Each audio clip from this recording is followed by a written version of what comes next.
Hey guys, Josh here, back with another video, and today we're going to answer the question, is Blade and Soul worth it? Is Blade and Soul worth buying the Founders Pack? Is it worth waiting to play it when it comes out? Is it worth your time? We're going to answer that question in this video. I got very little time, so I'm going to dive into it. I'm going to go over things fast, and I'm going to let you know, is it worth your time? Real fast. So let's dive right into it. Introduction. If you don't know what Blade and Soul is, where you been in the MMORPG world, it is a super hyped game. It's been out for a long time over in Korea. It is huge over in Korea. This is a fast action weapon slicing MMORPG, sort of a fantasy type MMORPG with the whole ninja type blade masters, assassin type stuff. It's really Korean, you can tell. But that's not a bad thing. The combat in this is so different, and we'll get into that more. As far as the story goes in the game, you'll really be hit with the story right away in the first tutorial area, and I have to say that it's not the best story. Honestly, I could pass on going through the story. In fact, I started to skip all the cutscenes right away. I don't go for this type of story that they're trying to throw. That may appeal to you. I think that's a personal thing. If you like the dojo type master type story, then you're really gonna like the story in this game. But for me, that doesn't appeal to me, so I didn't like the storyline. Let's talk about graphics and stuff. As I did say, this is a older game. It's been out for, I believe, 2 or 3 years in Korea, so I was real fearful with how the graphics would look up close and personal. But this has been developed on the Unreal Engine 3, so it's really not too bad. It actually looks really good for as old as a game as it is. Max the graphics out, and you're going to see some beautiful things in this game. So graphics are going to be keeping up with the times, surprisingly. Let's talk about character customization in the beta. Character customization in the beta was rather insane. There's tons of things you could do. You can make your character look like pretty much anything you want. I'm expecting to probably see some YouTube videos of how to create the Joker and stuff like that on it. I do see a lot of people going crazy with the character customization, and I definitely wasn't unimpressed. It was really good. I really liked it. Now, my fifth point with this game is the gameplay. The gameplay in this game is what makes this game. I am not kidding. This game is very skilled based. There's no Trinity system, so there's no healer classes, and everyone's got to depend on, when they're going to dungeons, you got to depend on your potions to replenish your health. There's no tank, there's no DPS. Everyone just kind of goes in as like, this is your class, do as much damage as you can, watch your health, but that's okay. It actually all flows together really nicely.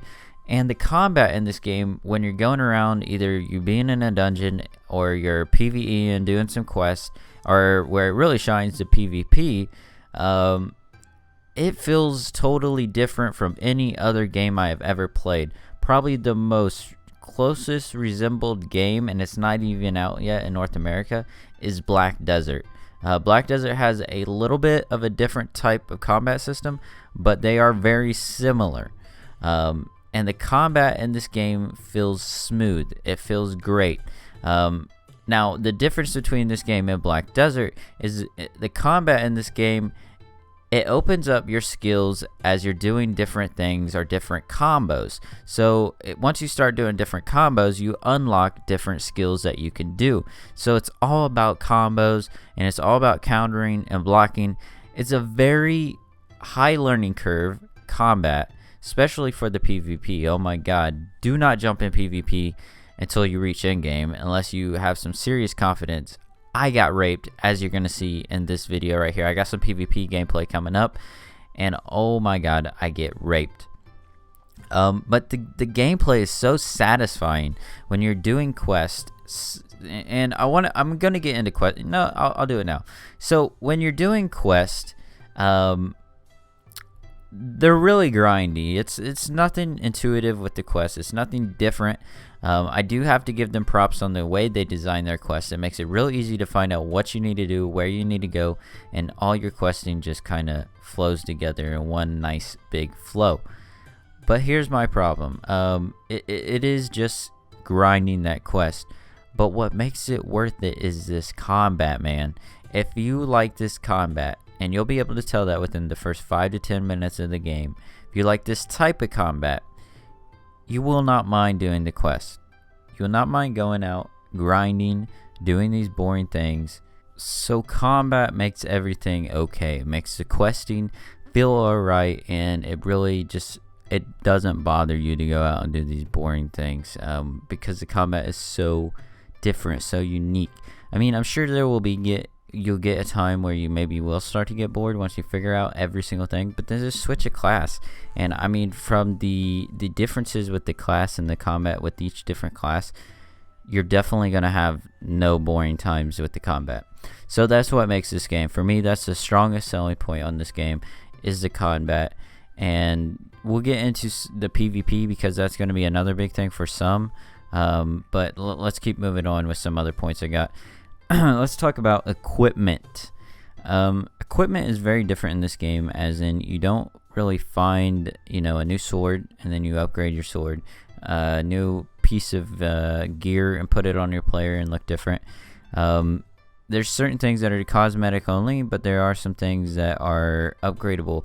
You start off with a sword by the clan of whatever you pick, and that is a legendary sword.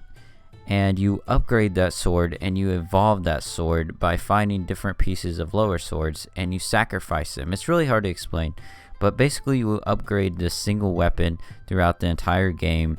Now the look of the weapon does change because obviously you don't want to go around with the same looking sword the entire game. So once you evolve your swords, they do change and they look different, and it's really a nice system. I wish more games did it. I really like the way that they did their equipment system, but it's definitely easier and it's nicer. It makes it not as hard to pick and choose. Okay, is this sword better? Do I need these stats versus these stats? Stuff like that. So it's really nice the way they do the equipment. Let's go ahead and talk about the PvP. So the PvP, in the beta, they had 2 different versions. They had the single duels, which is a lot of people have been doing, but oh my god, like I said, you need to know what you are doing. And the single duels were really good, but I can't really comment too much on it because I've never won a duel. But I only probably played maybe 5 to 10 duels, and it was super hard. A lot of people already know what they're doing. I don't know if people are coming over from Korea or whatever it is, but they already know what the fuck they're doing and I don't, so I get stomped. You're seeing some tag team footage of some PvP, and what that is it's like a 3v3 match, and basically you do the 1v1 duels, and then every now and then you get a tag in a teammate. Kind of just like a wrestling tag team that you think about. It's alright, it's nice, but I'd like to see a game mode where you could just all go out and fight each other at the same time. Now they do have something like that when you put on outfits in the game, certain outfits, you become like flagged for PvP, and you can fight other clans that are against that clan. So that's really cool, but that's in world PvP out there, and you can do that anywhere. As soon as you get that outfit, you could do that in the starting areas, you could do that anywhere in the world, and it's really cool. Last bit of point is most of this game is instance. There's lots of dungeons that are instance, and dungeons are mediocre to okay. The instancing doesn't really bother me too much. It's actually really useful because there's so many people in this game right now. But yeah, so my overall opinion of this game is rather good. I'd like to see where it goes. I'm going to definitely follow it to all the other closed betas. I haven't reached endgame yet, so I will give you guys another update once I reach endgame and let you know if I still feel the same way. But yeah, should you buy the Founders Pack? If you have the money, you want to try out a new action-packed MMORPG, I do suggest it. The Founder Pack, the lowest one, is only $25, so not much to spend. I really do think you guys would enjoy it. I enjoyed it. That's all I really got to say. So is it worth it? Short answer, yes. Is it going to be worth it to come out when it's free to play? Definitely. For a free to play title, this game is pretty good. So I'll catch you guys in the next one. Peace. It's very different from other MMORPGs that are out there in the way the combat works, and that's all you're going to see in this video is some combat, which is not even probably half the game. There's tons more to do in